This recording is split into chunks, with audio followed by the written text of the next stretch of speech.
Hello साथीहरू, म चाहिँ दिउँसोको 2:30 बजे उठेँ होइन। अनि मोबाइल राखेर नाटक गरेँ सुता जस्तो होइन। उठेर हेरेको त बाहिर यति धेरै घाम लागेको रहेछ। मुखसुख धोएँ अनि मेरो चारो चारो हाँसलाई चारो दिएँ, पानी दिएँ होइन। अनि त्यसै यसो आएर हेरेको त एउटा डल्ले खुर्सानी पाकेको रहेछ। अनि त्यसलाई टिपेँ। अनि टिपेर पास्ता बनाउनलाई पास्ता यसो देखाएँ होइन। अनि पास्ता र पानी एकैचोटि बसालेँ क्या। अरूले चाहिँ पास्तालाई पहिला पानीलाई उमालेर पास्ता हाल्छन् भने मैले चाहिँ डाइरेक्ट त्यो हालेँ होइन। अनि बिहानको यति धेरै भाँडो धुनु पर्ने थियो कि हे भगवान हो।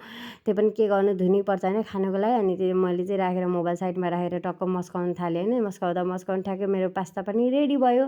अनि हेरेको त रेडी भइसकेको रहेछ। अनि मसलाको लागि चाहिँ मैले जिरा, लसुन, एउटा 2टा खुर्सानी हालेर मजाले त्यसको पेस्ट बनाएँ क्या। अनि पेस्ट बनाएपछि एउटा कराई बसालेँ होइन। कराईमा अनि तोरीको तेल तातेपछि तोरीको तेल हालेँ, जिरा हालेँ, प्याज हालेँ, मजाले त्यसलाई भुटेँ। अनि अघिको पेस्ट पनि हालेर मजाले भुटेँ। अनि टमाटर पनि हालेको थिएँ, त्यो चाहिँ मैले देखाइनँ। अनि पास्तालाई हालेर एकछिन चलाएँ क्या। चलाएर मजाले पकाएँ होइन। अनि त्यसरी रेडी भयो मेरो पास्ता। खाएको त नुनै लागेको रहेनछ क्या। मैले भिडियोको लागि मात्रै मिठो भनेको। By by.